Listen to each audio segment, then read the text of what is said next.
1959 December 20 ഫ്ലോറിഡയിലെ Ospreay എന്ന വളരെ മനോഹരമായ പട്ടണം. ഏകദേശം ആയിരക്കണക്കിന് ആളുകൾ വസിക്കുന്ന ചെറിയ പ്രദേശമായതിനാൽ തന്നെ അവിടെ വളരെ ശാന്തവും സമാധാനപരവുമായ അന്തരീക്ഷമായിരുന്നു. അന്ന് രാവിലെ എന്നത്തെയും പോലെ ഡാനിയൽ മക്ലോഡ് തന്റെ കൃഷിയിടത്തിൽ തന്നെ തന്റെ ദിവസം ആരംഭിക്കാൻ തുടങ്ങി. വളരെ തണുപ്പുള്ള കാലാവസ്ഥയായിരുന്നു. പന്നിവേട്ടയ്ക്കായി അദ്ദേഹം പുലർച്ചെ തന്നെ തന്റെ സുഹൃത്തും സഹപ്രവർത്തകനുമായ ക്ലിഫ് വാക്കറെ കാണാൻ പോവുകയായിരുന്നു. അദ്ദേഹം തന്റെ കുതിരകളെ ട്രക്കിൽ കയറ്റി ക്ലിഫ് വാക്കറിന്റെ വീട് ലക്ഷ്യമാക്കി പുറപ്പെട്ടു. ക്ലിഫ് വാക്കറിന്റെ കുടുംബ വീട് സ്ഥിതി ചെയ്യുന്നത് അവരുടെ ഏകദേശം 10,000-ഓളം ഏക്കർ വരുന്ന പാൽമർ റാഞ്ചിലായിരുന്നു. ഡാനിയൽ തന്റെ ട്രക്ക് വാക്കറുടെ വീടിന് പുറത്ത് പാർക്ക് ചെയ്തു. പക്ഷേ എന്നത്തെയും പോലെ ആയിരുന്നില്ല അവിടം.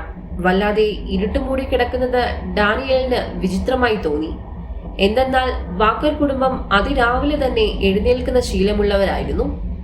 ആരെയും കാണാത്തതിനാൽ തന്നെ ഡാനിയൽ മുൻവശത്തെ വാതിലിൽ മുട്ടി. അകത്തു നിന്ന് അനക്കമൊന്നുമില്ലാത്തതിനാൽ ഉറക്കെ തട്ടിക്കൊണ്ടിരുന്നു. ചെറിയ രീതിയിൽ പരിഭ്രാന്തനായ അദ്ദേഹം സുഹൃത്തിനെ പേരെടുത്ത് വിളിച്ച് കഥകൾ മുട്ടാൻ തുടങ്ങി. എന്നും വളരെ നേരത്തെ ഉറക്കമെഴുന്നേൽക്കാറുള്ള തന്റെ സുഹൃത്ത് ഉറങ്ങിപ്പോയി കാണുമെന്ന് കരുതി അദ്ദേഹം വിളിച്ചുകൊണ്ടേയിരിക്കുകയാണ്. ഒരു പ്രതികരണവും ഇല്ലാതായതോടെ അദ്ദേഹം ചുറ്റുമൊന്ന് നിരീക്ഷിക്കാൻ തുടങ്ങി. വാക്കർ കുടുംബത്തിന്റെ കാർ സാധാരണ പാർക്ക് ചെയ്യാറുള്ള രീതിയിലല്ല കിടന്നിരുന്നത്. പൂമുഖത്ത് ഒരു വലിയ തടിക്കഷ്ണവും ക്രിസ്മസ് സമ്മാനങ്ങളും കാർ പോർച്ചിൽ ഉണ്ടായിരുന്നത് ഡാനിയലിന്റെ ശ്രദ്ധയിൽപ്പെട്ടിരുന്നു. ഡാനിയൽ ജന്നാലയിലൂടെ ഉള്ളിലേക്ക് നോക്കിയപ്പോൾ ചെറിയൊരു അരണ്ട വെളിച്ചം ഉള്ളിലുണ്ടായിരുന്നു. ആരോ അകത്തുണ്ട്. പക്ഷേ ഡാനിയലിന്റെ വിളികളൊന്നും അദ്ദേഹം കേൾക്കുന്നില്ല. അദ്ദേഹത്തിന്റെ പേടി കൂടിക്കൂടി വന്നു. വീടിനുള്ളിൽ എന്തോ അരുതാത്തത് സംഭവിച്ചിട്ടുണ്ട്. ഡാനിയൽ ഉടൻ തന്നെ ചില്ല് പൊളിച്ച് അകത്തേക്ക് കടന്നു. പിന്നീട് അവിടെ കണ്ട കാഴ്ച അയാൾ സ്വപ്നത്തിൽ പോലും കരുതാത്ത, അയാളുടെ ജീവിതത്തിലെ തന്നെ ഏറ്റവും ഭയാനകരമായ കാഴ്ചയായിരുന്നു. ഡാനിയലിന് തന്റെ കണ്ണുകളെ വിശ്വസിക്കാൻ കഴിഞ്ഞില്ല. വീടിനുള്ളിൽ അലങ്കരിച്ചിരുന്ന ക്രിസ്മസ് ട്രീയുടെ ചുവട്ടിൽ അപ്പോഴും സമ്മാനങ്ങൾ ചിതറിക്കിടന്നിരുന്നു. കൊച്ചു കുട്ടികൾ ഉൾപ്പെടെ വാക്കർ കുടുംബത്തിലെ മുഴുവൻ ആളുകളും കൊല്ലപ്പെട്ടിരിക്കുന്നു. 25-കാരനായ ക്ലിഫ്, അദ്ദേഹത്തിന്റെ ഭാര്യ ക്രിസ്റ്റീൻ, അവരുടെ മക്കളായ 3 വയസ്സുകാരൻ ജിമ്മി, 1 വയസ്സുള്ള മകൾ ഡെബി എന്നിവരാണ് മരണപ്പെട്ടത്. ക്രിസ്റ്റീൻ സ്വീകരണ മുറിയുടെ പ്രവേശന കവാടത്തിൽ തന്നെ രക്തത്തിൽ കുളിച്ച് കിടക്കുകയായിരുന്നു. ക്ലിഫും ജിമ്മിയും ഒരു മൂലയിൽ മരണപ്പെട്ട നിലയിലായിരുന്നു. 1 വയസ്സുള്ള പിഞ്ചു കുഞ്ഞാകട്ടെ മുകളിലത്തെ നിലയിൽ കുളിമുറിയിലെ ബാത്ടബിൽ മരിച്ച നിലയിലായിരുന്നു. ഈ ഭീകര ദൃശ്യം കണ്ട് ഭയന്ന ഡാനിയേൽ അലറി വിളിച്ച് വീടിന് പുറത്തേക്ക് ഓടുകയും ഉടൻ തന്നെ പോലീസിൽ വിവരമറിയിക്കുകയും ചെയ്തു. തുടർന്ന് പോലീസ് സ്ഥലത്തെത്തുകയും വീടും പരിസരവും അരിച്ചു പെറുക്കുകയും ചെയ്തിരുന്നു. ഇതിൽ നിന്നും ചില വസ്തുക്കൾ നഷ്ടപ്പെട്ടതായി പോലീസ് കണ്ടെത്തി. അത് തികച്ചും വിചിത്രമായിരുന്നു.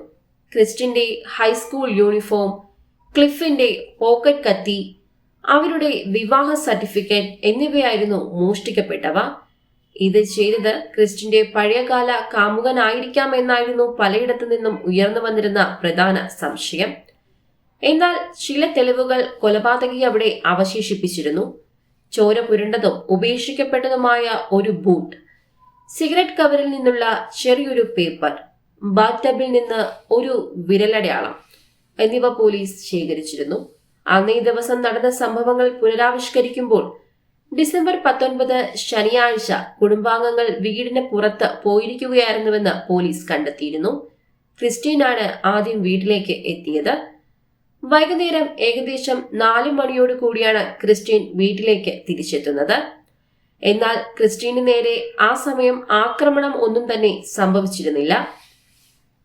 വാങ്ങിക്കൊണ്ടുവന്ന പലചരക്ക് സാധനങ്ങൾ എല്ലാം തന്നെ അവൾ ഷെൽഫിൽ സൂക്ഷിച്ചു വെച്ചിരുന്നു. അതിനുള്ള സമയം ക്രിസ്റ്റീന് ലഭിച്ചു. അതുകൊണ്ട് തന്നെ അക്രമി വീടിനുള്ളിൽ ഉണ്ടായിരുന്നോ അതോ ക്രിസ്റ്റീൻ വീട്ടിലേക്ക് കടത്തിവിട്ടതാണോ എന്നുള്ള കാര്യം ഇപ്പോഴും അജ്ഞാതമാണ്. എന്നാൽ അവരുടെ കാർ സ്ഥിരം പാർക്ക് ചെയ്യാറുള്ള സ്ഥലത്ത് നിന്നും മാറിയായിരുന്നു പാർക്ക് ചെയ്തിരുന്നത്.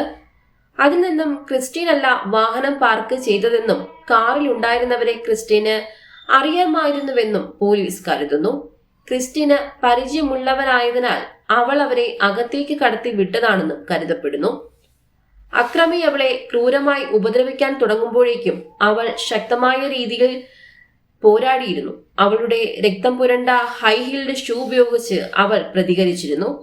ഇതിനിടയിൽ പുറകുവശത്തൂടെ ഓടി രക്ഷപ്പെടാൻ ശ്രമിച്ചെങ്കിലും അവളെ നിലത്തൂടെ വലിച്ചിഴച്ച് വീട്ടിനുള്ളിലേക്ക് കൊണ്ടുവരികയായിരുന്നു. ശേഷം അവളെ എടുത്ത് ജിമ്മിയുടെ റൂമിലേക്ക് കൊണ്ടുപോവുകയും ക്രൂരമായി ബലാത്സംഗം ചെയ്യുകയും ചെയ്തു. ശേഷം 22 കാലിബറുള്ള തോക്ക് ഉപയോഗിച്ച് അവൾക്ക് നേരെ വെടിയുതിർത്തു. ആദ്യത്തെ വെടിയുണ്ട കഷ്ടിച്ചൊന്ന് ഉരഞ്ഞു പോകുകയാണ് ചെയ്തത്. ഈ അവസരത്തിലും ക്രിസ്റ്റീൻ രക്ഷപ്പെടാൻ പൊരുതുന്നുണ്ടായിരുന്നു. എന്നാൽ രണ്ടാമത്തെ വെടിയുണ്ടയിൽ അവൾ മരണത്തിന് കീഴടങ്ങി. പിന്നീട് അധികം താമസിക്കാതെ തന്നെ ക്ലിഫും ജിമ്മിയും 1 വയസ്സുള്ള ഡെബിയും വീട്ടിലേക്ക് തിരിച്ചെത്തി. അകത്ത് കയറിയതും ക്ലിഫിന്റെ മുഖത്ത് പെട്ടെന്നൊരു വെടിയുണ്ട തറച്ചു കയറി. സന്തോഷത്തോടെ ലോലിപോപ്പും കഴിച്ച് തന്റെ അച്ഛനെ പിന്തുടർന്നെത്തിയ ജിമ്മിക്കും വെടിയേറ്റു. എന്നാൽ ജിമ്മി അന്നേരം മരണപ്പെട്ടിരുന്നില്ല. അതിമാരകമായി മുറിവേറ്റ ജിമ്മി മരിച്ചു കിടക്കുന്ന തന്റെ അച്ഛന്റെ അടുത്തേക്ക് ഇടഞ്ഞിടഞ്ഞ് നീങ്ങിയതും കൊലയാളി 3 വയസ്സ് മാത്രം പ്രായമുള്ള കുട്ടിയുടെ തലയോട്ട് ചിതറിപ്പോകും പോലെ തലയ്ക്ക് പിന്നിൽ 2 തവണ വെടിയുതിർത്തു. അതോടെ ജിമ്മിയും മരണപ്പെട്ടു. ഇതിനുശേഷം കൊലയാളി തിരിഞ്ഞത് 1 വയസ്സുകാരി ഡെബിയുടെ നേർക്കായിരുന്നു. തന്റെ മുന്നിൽ എന്താണ് നടക്കുന്നതെന്ന് പോലും അറിയാൻ കഴിയാത്ത ആ കുട്ടിയെയും വെടിവെച്ചു. എന്നാൽ അപ്പോഴും ഡെബി മരണപ്പെടാത്തതിനാൽ മുകളിലെ കുളിമുറിയിൽ കൊണ്ടുപോയി ബാത്ത് ടബിൽ മുക്കി കൊലപ്പെടുത്തുകയായിരുന്നു. എന്നാൽ ഡെബിയുടെ മരണത്തിന് കാരണം വെടിയുണ്ടയാണോ വെള്ളത്തിൽ മുങ്ങിയാണോ എന്നുള്ള കാര്യം പോലീസിന് കണ്ടെത്താനായിട്ടില്ല.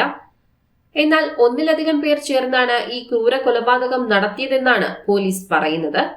ബാത്റൂമിൽ നിന്ന് കറുത്ത നിറത്തിലുള്ള മുടിയും ക്രിസ്റ്റിന്റെ വസ്ത്രത്തിനുള്ളിൽ നിന്ന് നീളമുള്ള സ്വർണ്ണമുടിയും കണ്ടെത്തിയിരുന്നു.